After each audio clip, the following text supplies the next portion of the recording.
All right, so we're coming up to the Jocelyn Museum. The Jocelyns were one of the founding people in Omaha. And just so you know, this is like my first video. I've tried a couple others, but this is my first real try. And I'm not necessarily a travel guy. So what I'm going to be doing is going around and doing different things like museums, things like that, because I think that's something that's lacking on YouTube. I mean, they go to cities or whatever, and maybe once in a while you see a museum.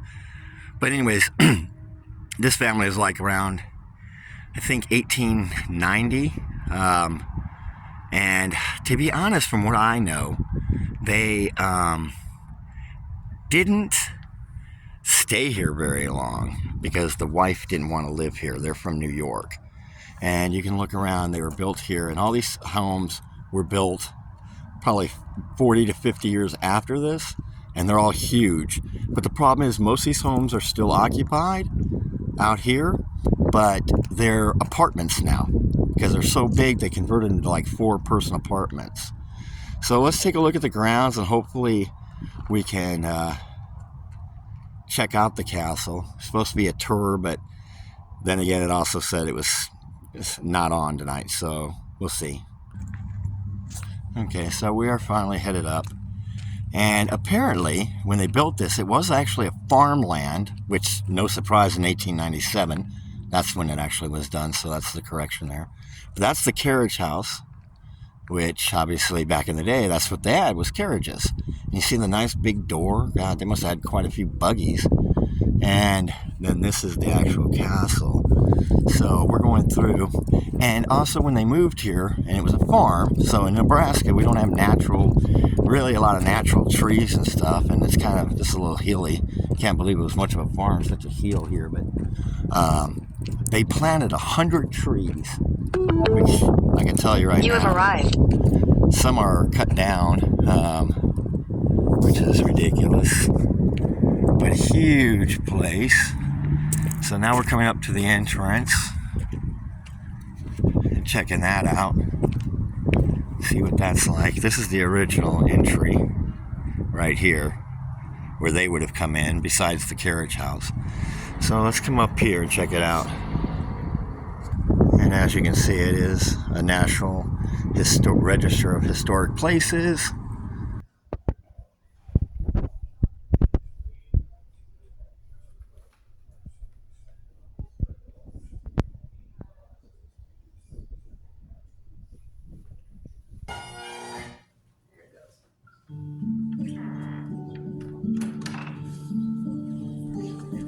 The year was 1893, and after a long search of the Omaha countryside, Mr. and Mrs. George Jocelyn found land that was ideal for the construction of their planned country estate.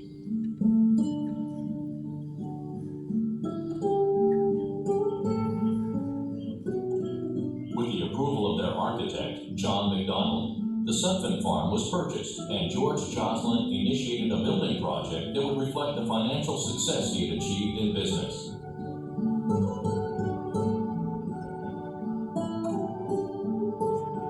His residence would come to be considered the finest private estate built in Nebraska to that time.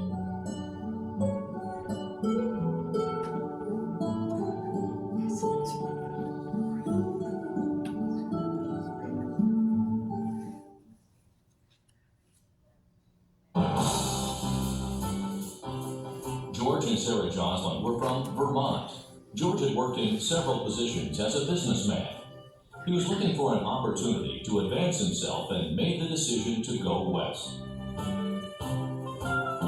Their story began when they arrived in Omaha by train in 1880. They had come from Des Moines, Iowa to establish a branch office of the company George worked for, the Iowa Printing Company.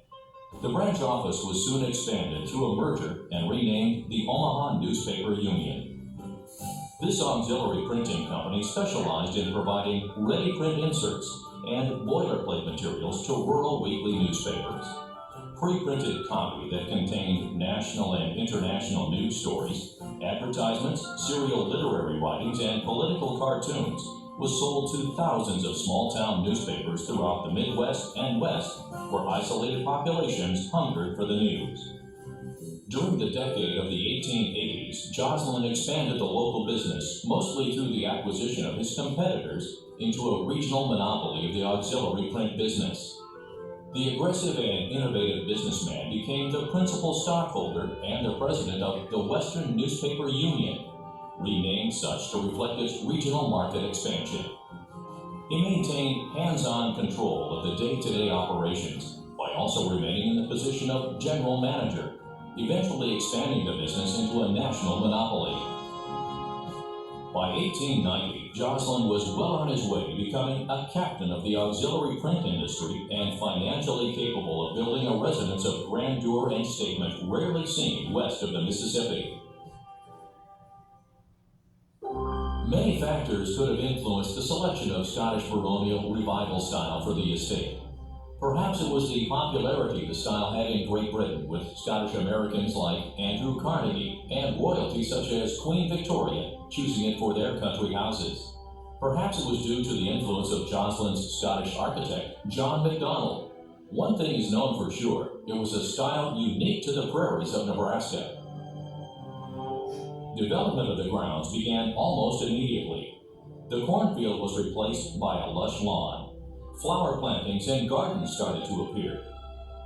The property, as purchased, was almost bare, so trees, many of which were full grown, were transplanted to the property. It is believed that the limestone walls and iron fence enclosing the property were also constructed during this time period. All right, so this is the music room, and there's over 3 kinds of wood. This wood here is what they used to make fiddles and things like that. It's a bendable wood. And you can see throughout this house as we're turning it, it's very Scottish, which is great for me. Used to be the big organ here and stuff that's no longer here, unfortunately. Alright, so this room, remember it wasn't closed right here. This was window. But I'll let the tour guide talk. They decided it would make a good balcony. But this was George's office. Got a great picture of George right there. And this light fixture is original, by the way. Now this is the only wood in the castle that's been altered, and the Joslins did that because the original wood. I'm going to shut this door a minute. There we go. The original wood looked like this. But when they built the music room, they wanted it to kind of flow more, so they had it altered to match the music room there. So, but George had offices in his downtown businesses, but this was his home office. My favorite.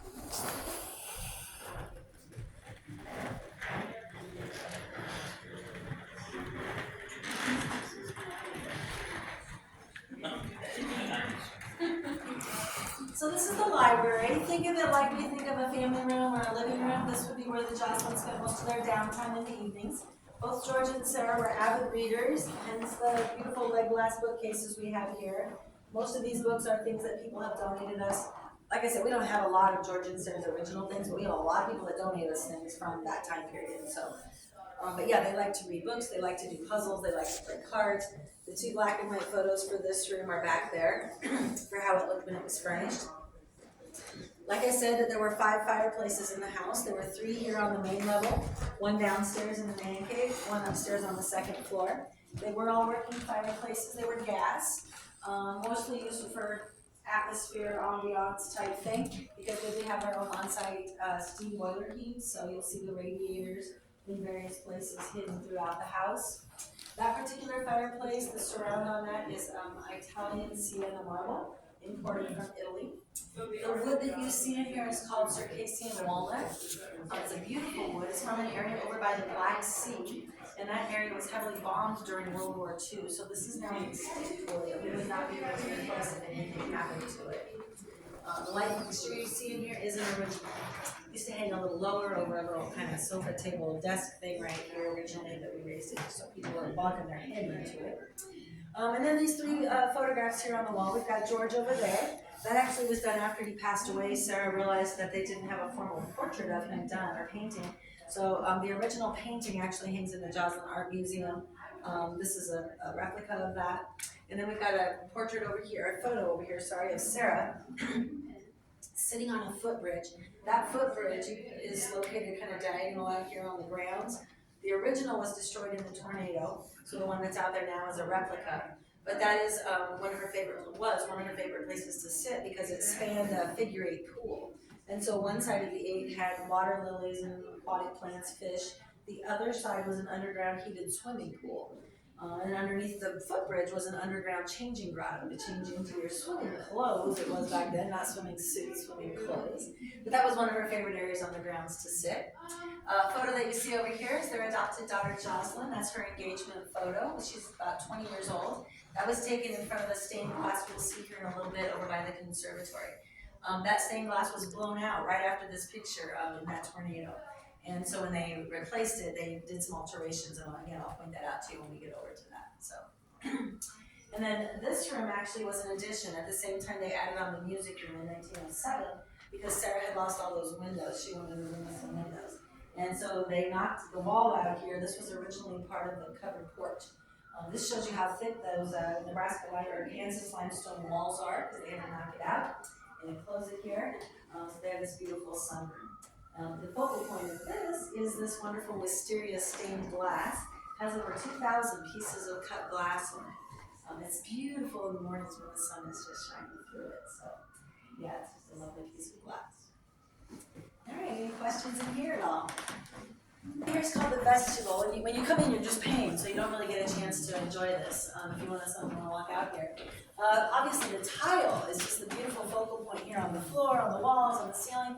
So the tile was imported from Italy in 8-inch strips, each strip a different color. And then they nipped it off into these little individual squares, so you see they're not all the exact same size. It was all hand laid. I can't even imagine how long this took. This is a Scottish fleur-de-lis here on the wall. And then also, if you look up at the ceiling, some of those have a little bit of a shimmer to it, and that is abalone, kind of like inside of a seashell. And even that has a pattern to how it was laid.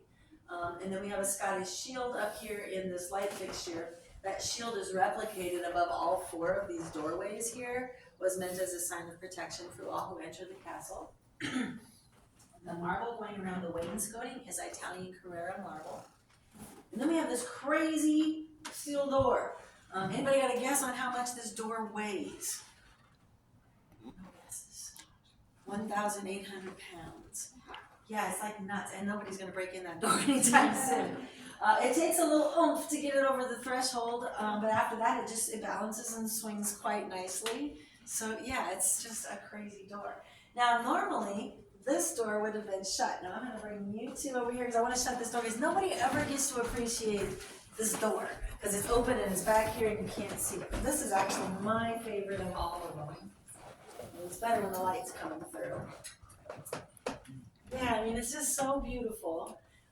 So yeah, this would have been kept shut, and then unless you had an invitation, that'd have been as far as you got. Might have dropped off a calling card or something, but that was it.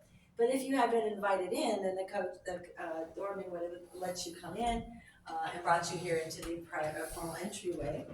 And the ceiling of the entryway is vaulted, just to make it look a little more spacious. And the cross beams there are a nod to the patron saint of Scotland, St. Andrew, who was crucified on an X-shaped cross. The wood that you see in here is called Spanish mahogany. It's actually from Cuba. It's called Spanish mahogany because Spain controlled Cuba at that time.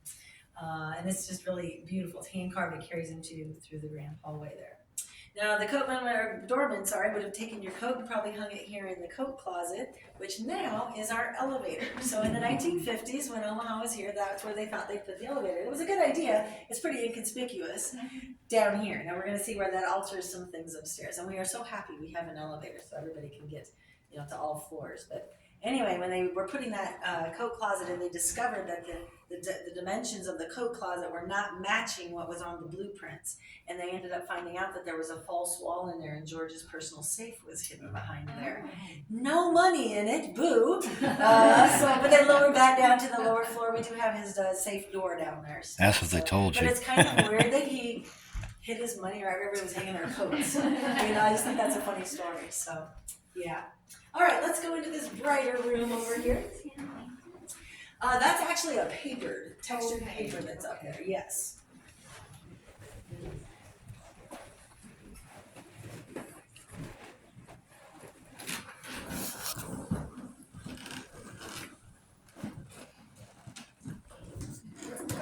room is called the morning room. Castles can be kind of dark, but this one was actually Sarah's office, and it gets the morning sun. That's why it was called the morning room. This one's been completely restored back to what it looked like. The black and white photo for this is right over there. To the teal color that was in here, this was originally like an aluminum stenciling, which was just as expensive as gold back then.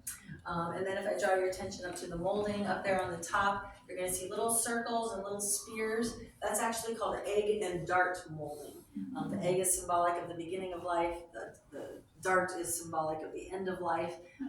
And then underneath it look like little teeth. That's called dental molding, funny enough. Yeah. And then those two moldings are replicated throughout the house in a number of places.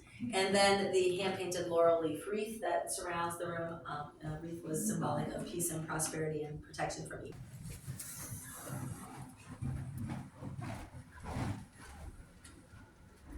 All right, so this is the gold room. Called the gold room for obvious reasons.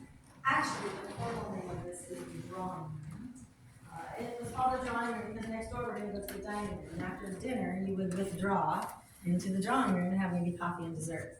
More often than not, this was the women withdrawing in here because the men were withdrawing down to the man cave down there, having their cigars and their drinks, shooting pool. This was actually Sarah's favorite room. In fact, she would often board up the windows and close the doors when she wasn't using it, just to protect it from the sunlight and such. So the carpet that was originally in here was a very thick plush carpet, so that you could even see footprints on it when you walked on it. So she would often peek in here and see if somebody had been in here walking on her carpet that wasn't supposed to be. The wood that you see in here is the same wood that was done in the music room, that satin wood, but you get a real beautiful view of the amazing detail in the carvings and stuff. It's just really wonderful. The ceiling here, we've got the plaster molded ceiling and hand-painted rose mural. The light fixture and wall sconces are original. Those are crystals and dipped in 24 karat gold. They're so pretty at night when they're just shimmering in here. And then also, we have a good view right here of what's called the porte cochere, which is this covered porch area. So if you were coming up here to see the Jocelyn's or coming to an event that was here normally, you'd come up the stairs where you guys came in. Unless there was inclement weather, and then you could pull up under this covered porch area with your carriage. There's a stairway right here, and the bottom level of the stairway meets with the bottom level of the carriage. So the women could get out and not get the bottom of their dresses all wet and sloppy and messy. And right on the other side of this wall, there's a door that would enter from this side, so you could come into the castle from that direction. There used to be a staircase that went up to the second floor, so if you were an overnight guest, the porter could take your luggage straight up without distracting whatever was happening in here. That stairway's been enclosed. When Omaha was here, and they made that actually into a coat room, which we're glad we have a coat room, but I'll point that out to you here when we go around the corner. So this is actually a room we're getting ready to do some replacement of the wall covering here, because you can see we've had some damage here, so that's coming up down the road here pretty soon. So the formal dining room, and the first thing I would center your attention on is this table, because George and Sarah had this table before they even started building the castle, and Sarah loved this table. We still have all the chairs, the original chairs that go with it, a couple other leaves too. And so she met with the architect and said, well, when you design my dining room, I want it to match my table. So if you notice the shape of the room, it matches the table. As well as the color of the wood. This wood in here, believe it or not, this is oak. But this is called fumed oak. And this is what happens to oak when you expose it to ammonia fumes. It gets this rich, deep, dark color that matches the table. Also, if you look around the kind of the border here of the table, you'll see those little kind of circular egg shapes. You're going to see those replicated kind of in various places throughout. And then look at the shape of the table legs. They match the andiron from the fireplace, the surround of the fireplace, the china hutch, and the buffet over there. So they really did try to incorporate the table into the room, which was bath. Any other guesses? None? Oh, you guys aren't very creative. So it turns out that was a dog watering dish. George and Sarah had massive St. Bernards. And you know how sloppy St. Bernards are when they drink, so they had their own watering dish. After George passed away and both the dogs passed away, actually Sarah ended up getting a little peekaboo. So then she could have maybe used it as a dog bath at that point. So yeah, they even took care of their dogs. So this is the grand hall. If you were coming to some sort of event here, George and Sarah would have been greeting you right in front of this massive fireplace. It's the largest of all of them. The marble that you see is called Italian gold veined marble. It's got veins of gold running through it. The wood here is that same Spanish mahogany that's carried in from the entryway. We've got the beautiful pendant staircase. Also, we have this conservatory view right here. So this is where I told you Violet was sitting when she had that picture taken. Originally, this piece of glass was one big curved piece of stained glass.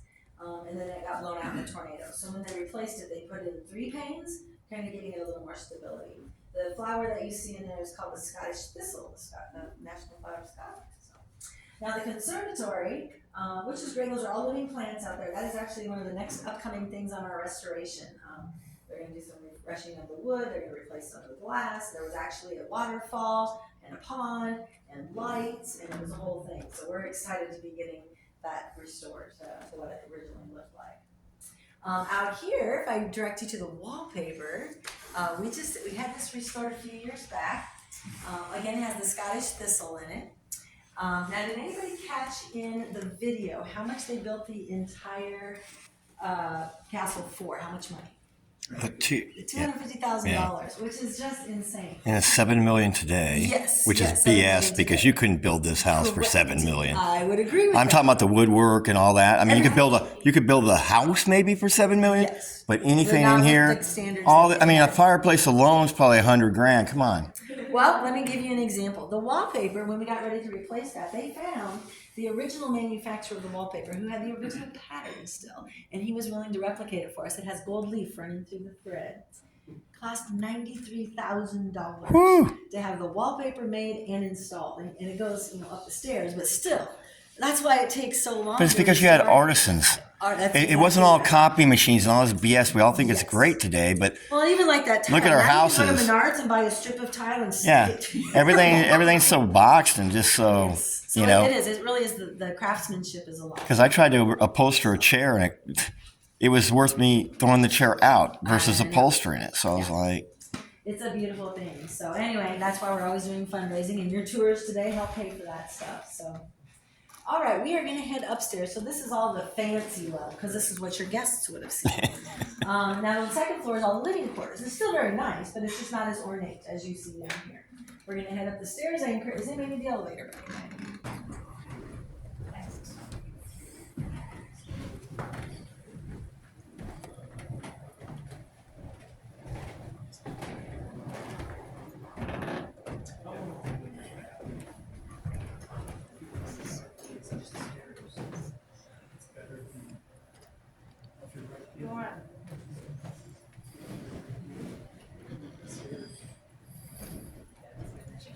So as you come up the stairs, again, you see that beautiful curved stained glass with the Scottish thistle in it.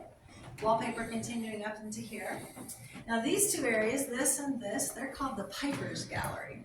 And George and Sarah would have like stringed instrumentalists standing there playing music as the guests were entering the castle. Or if they were heading up to the ballroom, which we'll get to here eventually. One thing that's interesting here in the landing, if you look at the light fixtures, there's 5 of them here. They have a bearded figure on it. That is a Celtic mythological figure called a brownie. And the brownies watch over your residence at night while you are sleeping and protect it, and then they sleep during the day. So yeah, another nod to that Scottish and Celtic mythology. So. All right, we're gonna head this way. It is not a gift shop. Ignore that sign. We just haven't gotten it down yet. Used to be a gift shop, not anymore.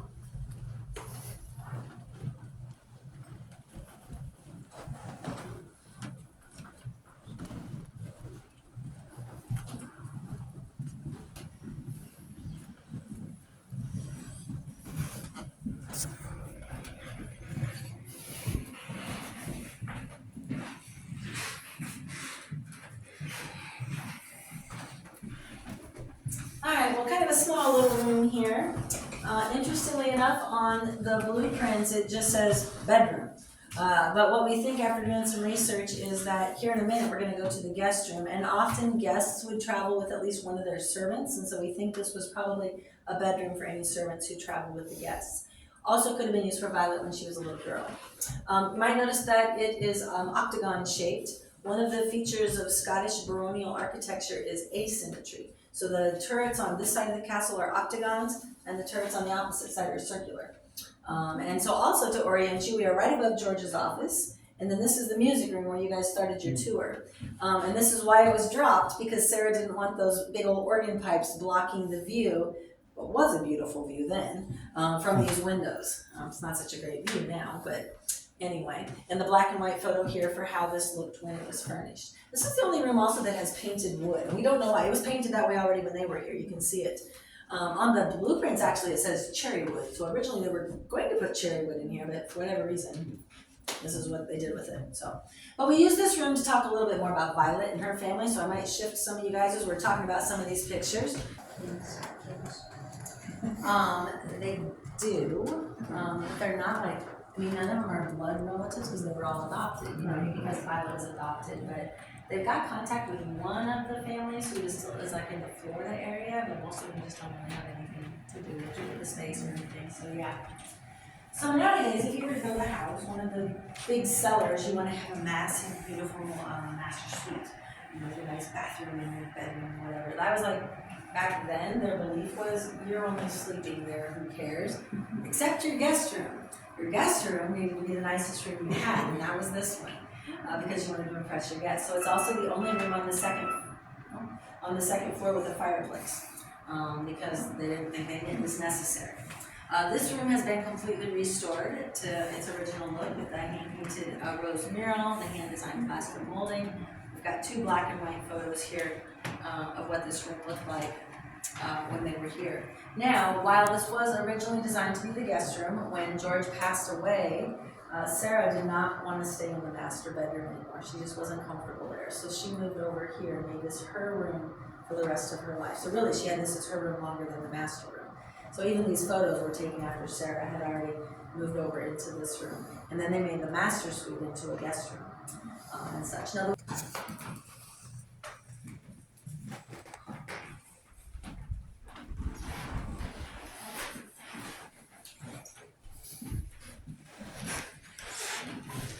Alright, so this is the master bedroom. When you first walk in, you're like, this is a very weirdly shaped room, and it is, because this is the elevator shaft. So this is where it starts changing things. So this was not here, this was one big room. In fact, we had to move the door. The door was actually over here. The bed sat over on this wall and such. So yeah, this changes things. And you can see right where the molding ends, you know, where they had to install this. So they did have a nice little sitting room here where they could sit and have, you know, evening drinks or whatever. Also have, this is the only original light fixture on the second floor that we still have. You also see that again dark molding here, replicated again. Now the things that you see over here on this table, none of these are original, but I am willing to say that George and Sarah had every single thing on this table in some way, shape, or form.